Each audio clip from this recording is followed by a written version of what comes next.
Mr Speaker, my question is to the Attorney-General.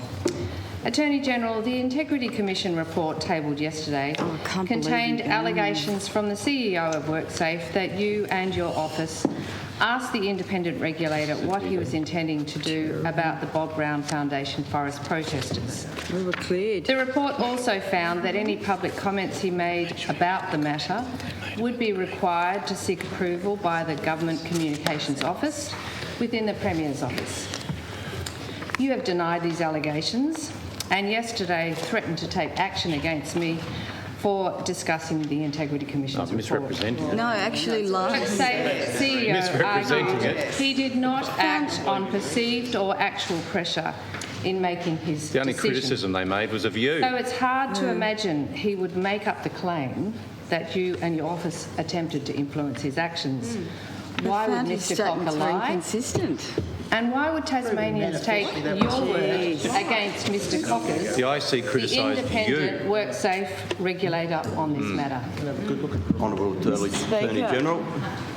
Thank you, Mr Speaker. I can't believe. Pop in there, Janie. Sorry, I missed something. Oh, yes, you did. A Labor member took the jump, that's all. Janie to the All right, order. The attorney has the call.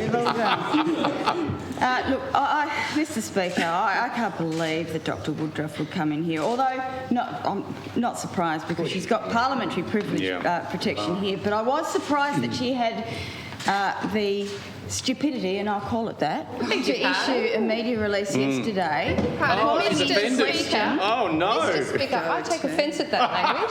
I was repeating words that were in the Integrity Commission's your report. offensive I take question. absolute offence that the Attorney-General would call that stupid to want to make stuff public. Stupidity. And the member has taken offence, so... Well, if the member's taken offence, I withdraw the word stupidity, the sheer stupidity, but she should know better than to come in here and misrepresent findings in the Integrity Commission There is report. not a scintilla Order. misrepresentation. I would like to actually address this. Is quite serious because, yes, I have threatened to look into this further because it's a very serious allegation to continue to make. Go on, go ahead. Continue to make when the Integrity Commission has cleared myself, has cleared Minister Barnett, has cleared our staff of any wrongdoing. Order. Now, Mr Speaker. Order. Mr Speaker.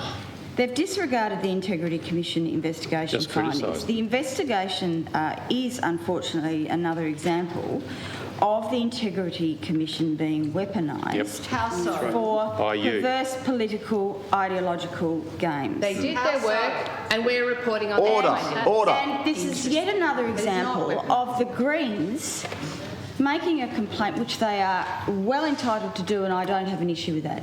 But You they need to weaponised accept the the Worksafe umpire's regulator. decision. Member for They Franklin, need to you've asked the accept- question. Please allow the attorney to answer it without interjection. They need to accept the umpire's decision. And that was the Integrity Commission summary report of investigation, Tyndall, is clear. There were no findings of wrongdoing. The Integrity Commission also stated that there was no evidence that the government attempted to pressure or influence the former independent regulator. How hard did they look? These are, for goodness sake. Seriously. That's not what Mr Cocker said. I hope that interjection gets on Hansard. Not what Mr Cocker said. Me too. I really do. Wow. Now, it's stated also that Mr Cocker did not act on perceived or actual pressure or influence from any person. That's right. Doesn't mean Including he myself wasn't as told Dr. Attorney Woodruff, General and order. Minister for No credibility.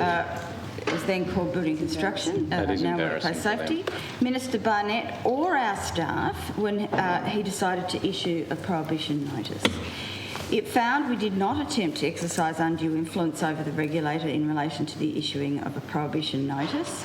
It further found that no ministerial staff failed to respect the regulator's independence in terms of action that could be taken by the regulator in relation to the Bob Brown Foundation and ongoing forestry protests, including in relation to the issuing of a prohibition notice. It went on to state, Mr Speaker, that there is nothing improper in the government maintaining good relationships with community members who support a policy position. Now, Mr Speaker, I've said this on a number of occasions, but for the benefit of the Greens, I'm going to repeat this as well. From the annual report of 2017-18 of the Integrity Commission, the Chief Commissioner and the CEO of the Integrity Commission stated, "It is of great concern that public statements have been made by members of Parliament about possible or actual complaints to the Integrity Commission." That's right. Now, the report was also very damaged. Order. Miss O'Connor, order. And I suggest that the Greens reflect and actually read the report a little bit more into the report and find the comments on them as well. We've read it very because the closely, statements in this place today You're and exposed. Dr. Woodruff's media release yesterday fly in the face of the Integrity Commission's findings. Please sue us. Why would that be? Their Order. comments, quite frankly, Yeah. I find offensive. Well, Discovery would be interesting. And if there was any damage to my reputation, I wouldn't hesitate because you're wrong. True. You're actually wrong. You're doing it all yourself. We don't need But to do as it. You're exposed. but Mr. Speaker, I just hope this is a lesson to the Greens too. When they do make a complaint, don't make it public. Don't weaponise the Integrity Commission. And certainly, when the Integrity Commission makes a decision, actually accept the umpire's decision. Here, here.